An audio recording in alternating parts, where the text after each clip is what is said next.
Hola, ¿qué tal? Es un placer saludarles. Soy Nacho Rodríguez Castro y este es su programa El Aguijón en la plataforma El Chapucero Network de los hermanos Nacho y Mauricio Rodríguez.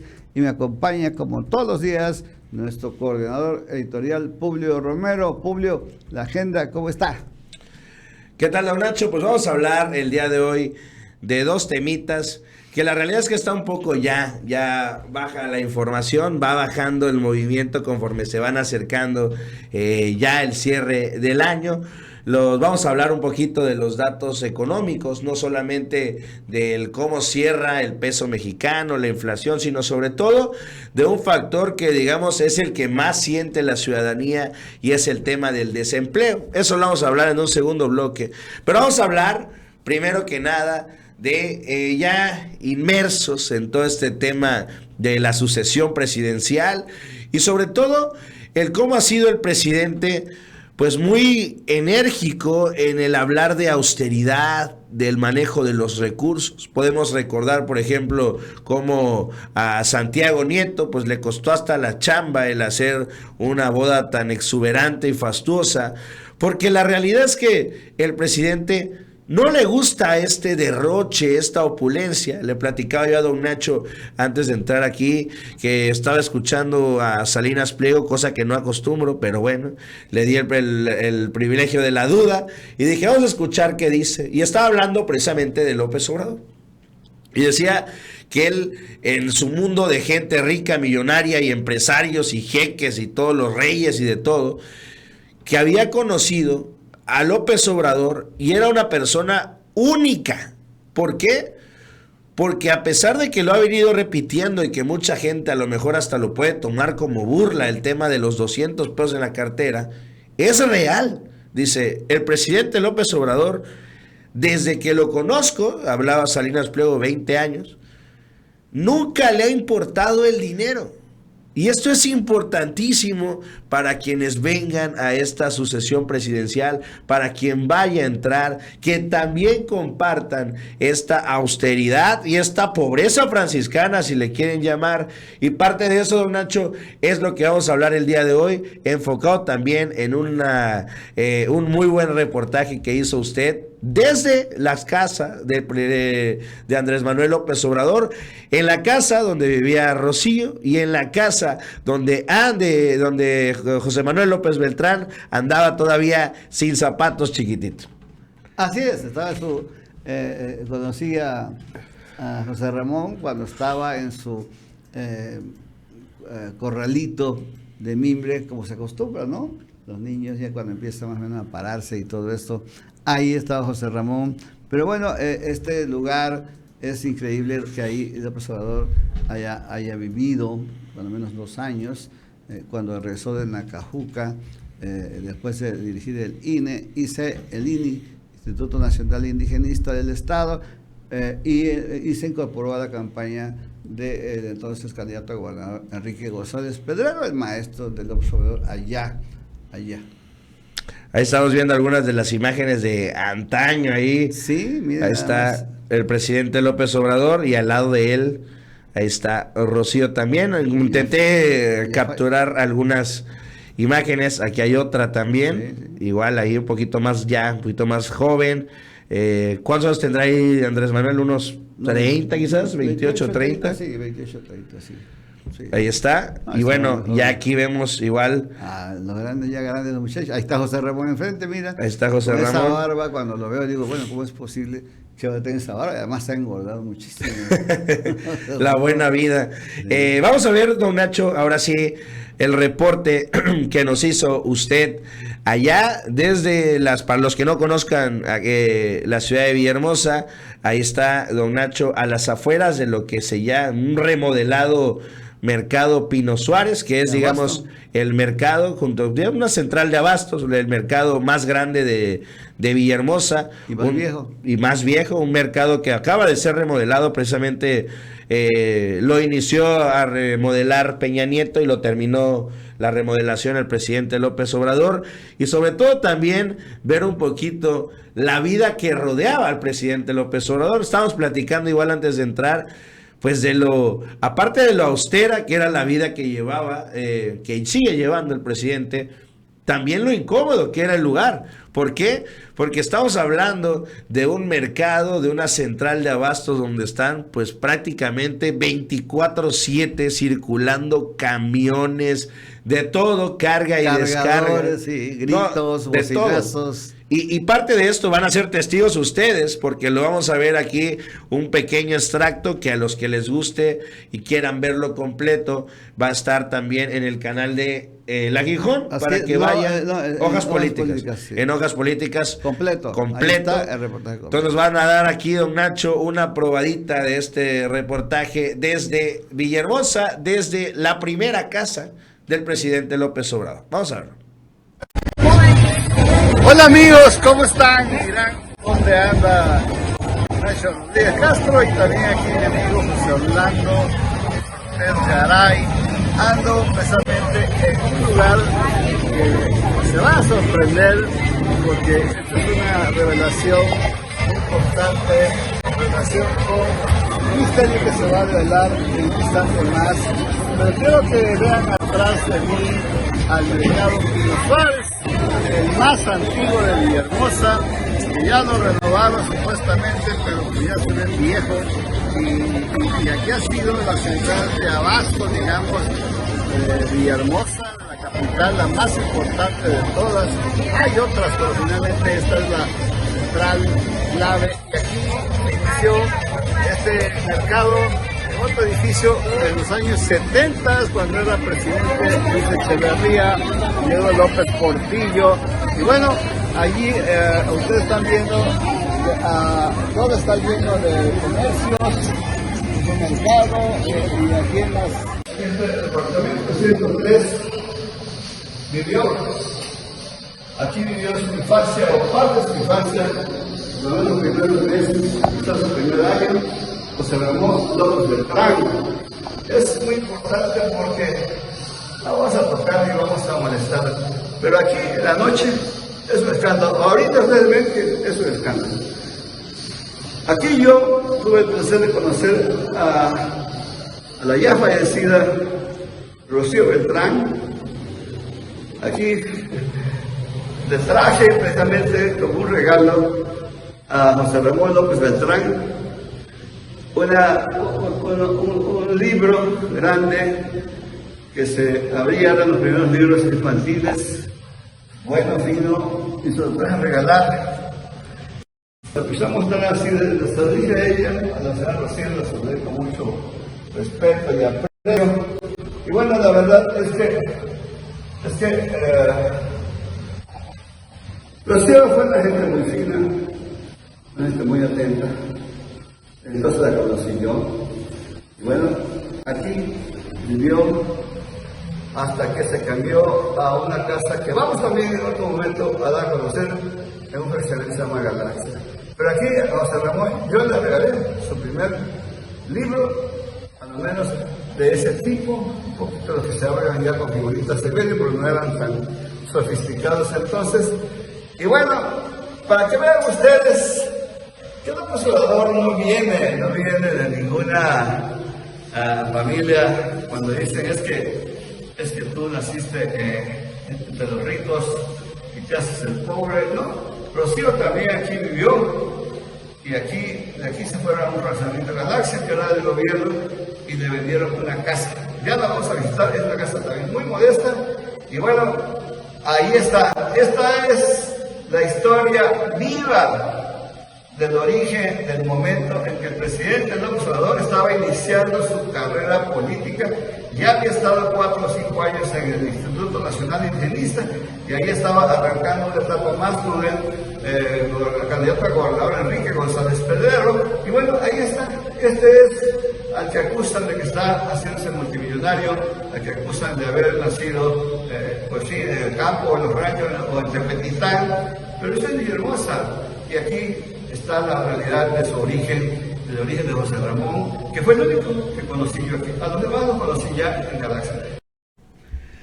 Pues ahí está, hicimos un recorrido, el reportaje completo dura como 10 minutos, está en mi canal de Hojas Políticas, Y bueno, ahí a lo largo del reportaje se va viendo la calle, el ruido de los camiones, todo esto que mencionamos ahí y platicamos previamente, Pablo y yo.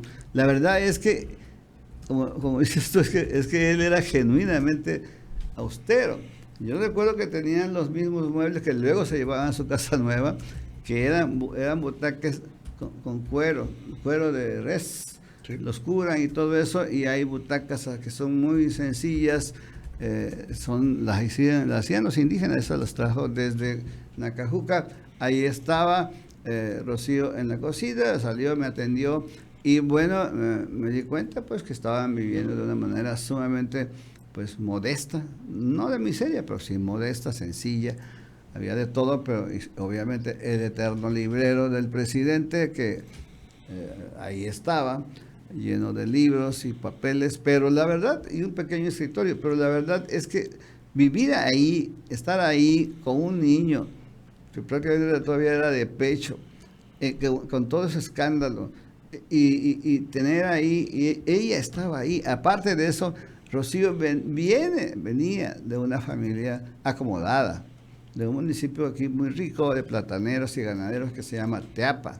Esa familia Beltrán es muy grande y ha sido tradicionalmente de muy buenos recursos. Ella misma, por eso cuando López Obrador habla de que sus hijos, su mamá se les heredó, la verdad es que es cierto. La mamá también tenía su herencia. Yo conocí a la mamá de Rocío, la ayudaba mucho ahí con los niños ya cuando se cambiaron y creció la familia. Una señora sumamente grata, agradable.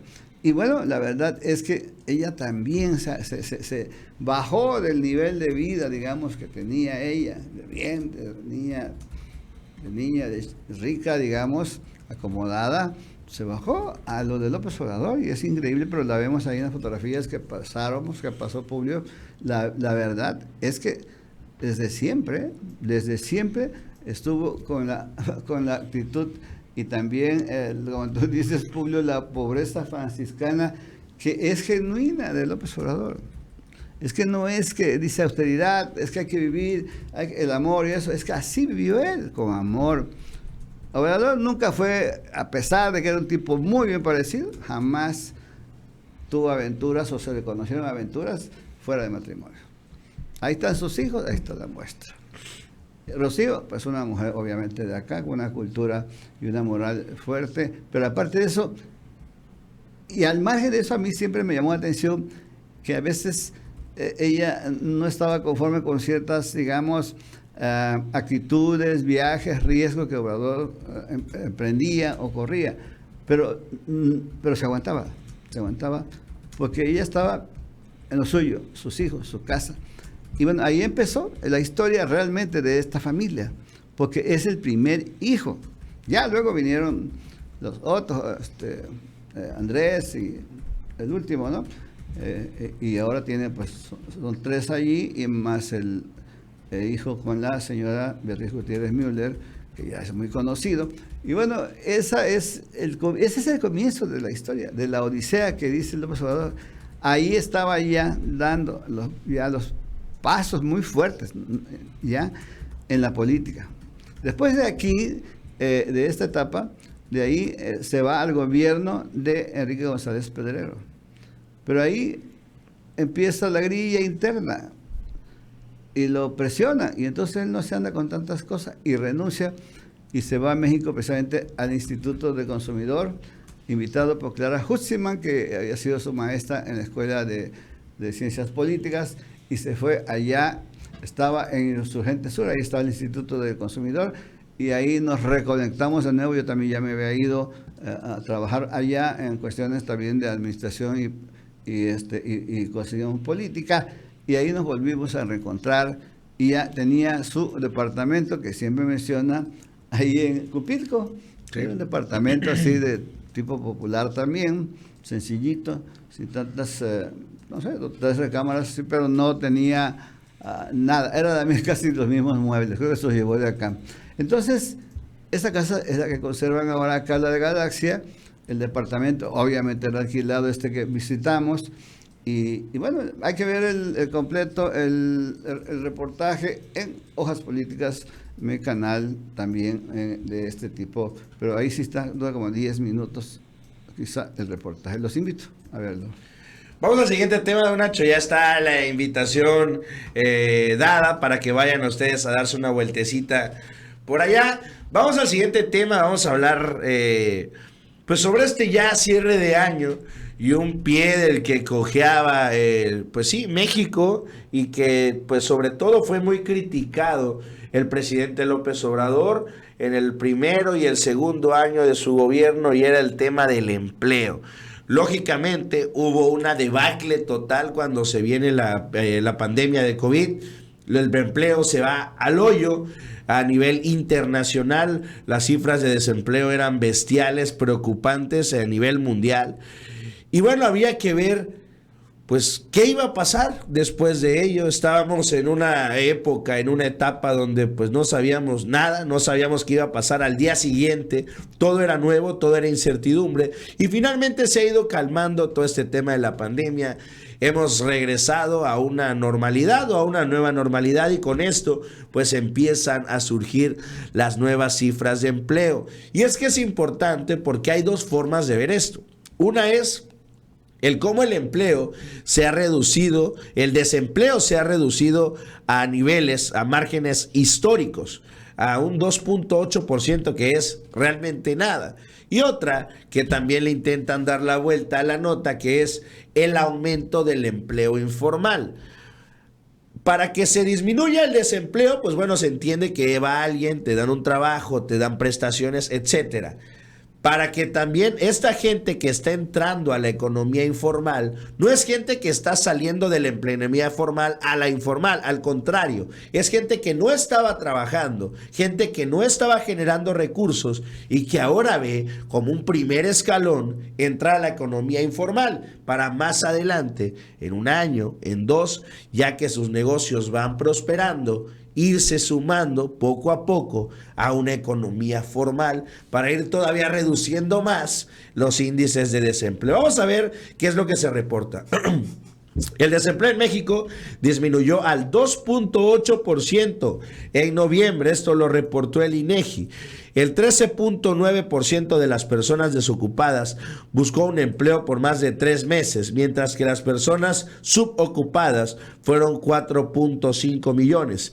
El Instituto Nacional informó que la tasa de desempleo disminuyó en noviembre a un 2.8% de la población económicamente activa, luego del 3.3% que había tenido en octubre, es decir, una reducción del 0.5%, mientras que el dato de la población económicamente activa fue de 60.6 millones de personas de 15 años y más, lo que representa una tasa de participación de más del 60%. Vamos a ver, por ejemplo, la portada que da hoy El Financiero, y es pues importante ver que un diario que muchas veces es bastante tendencioso en el manejo de la información, por decirlo menos, pues termina, pues se ve obligado a reconocer la información, y es que cae a mínimos históricos la tasa de desempleo, 58.8 millones de personas ocupadas en el 11º mes del año. Y aquí está una grafiquita, la voy a hacer lo más grande que pueda, ahí está. Cómo se ha comportado el desempleo desde enero hasta noviembre. Esta es la brecha del 22 y es francamente increíble. Post-COVID completamente, del 3.5, 3.6, ir bajando hasta encontrarse ya por debajo del punto de los 3 puntos, 2.8%. Los datos que reflejan estas tasas de desempleo, y pues lógicamente también con el incremento al nivel salarial, al salario mínimo, pues repunta la economía. Así es, además el desempleo que generó, ya antes del COVID estaba avanzando el empleo. Sí. Formal, Isobel Robledo reportaba, ya tenemos más, 100,000 cada mes, qué sé yo. Pero la verdad es que la caída con el COVID, que nos encerramos todos, prácticamente las empresas trabajaron con un mínimo de empleados, les bajaron los sueldos porque no tenían ingresos tampoco, no era un asunto también de perversidad empresarial, sino que realmente también no había, el mercado estaba cerrado, la gente compraba, nosotros comprábamos lo mínimo para vivir, los medicamentos y todo eso. O sea, estábamos en una situación Sí. pues, Difícil. muy difícil, no había manera de trabajar, la gente no podía ir a trabajar porque se contaminaban los camiones en todos lados y se moría, realmente se moría. Era desesperante ver que la gente, los amigos que queremos, familiares, se morían. Era una cosa terrible. La verdad es que es una pesadilla que no nos acordamos ya de ella porque no queremos, porque nos da miedo acordarnos, pero fue terrible. Esto acabó, obviamente, bajó el empleo y como dice ahí, ¿no? Se ven altísimas las cifras de desempleo, que es el pico ese. Y lo más impresionante es que prácticamente en 2 años Sí. se volvió no solamente a lograr los altos niveles de empleo, sino además se disminuyó. ¿Qué sucede esto? El empleo formal es el que paga impuestos. Claro. No en cuanto al término, digamos, de IVA, y eso, hay una especie de impuesto al trabajo y cosas por el estilo. Pero la verdad son los que tienen el seguro social u otro tipo de servicios médicos privados también.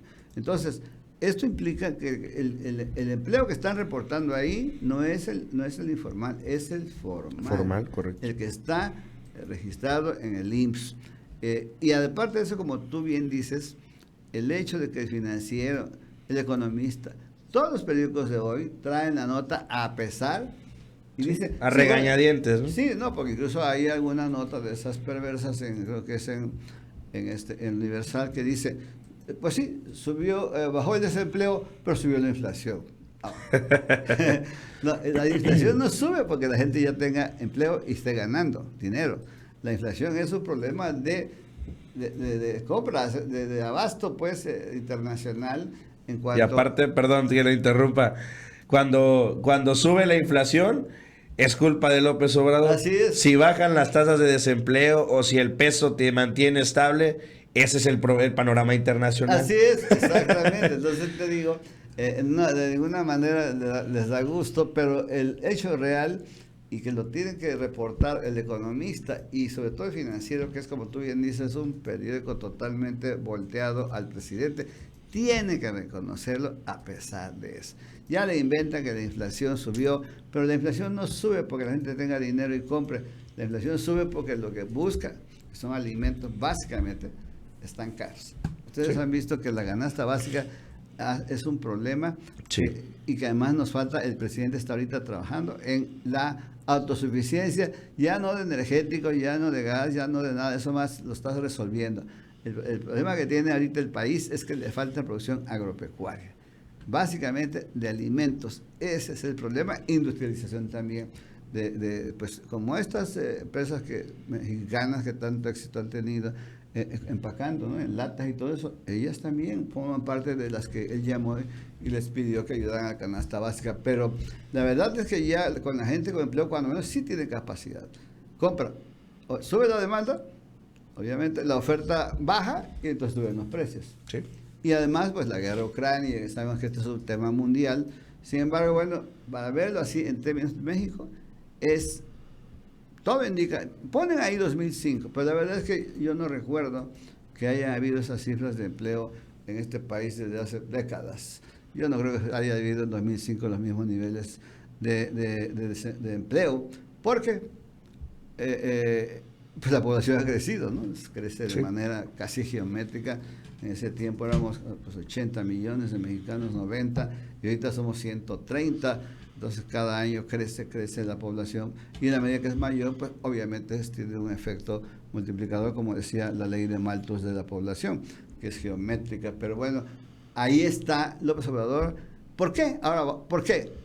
Porque lo que dice es que este país no tiene prestigio, no hay Estado de Derecho, las empresas americanas exigen Estado de Derecho, ¿no?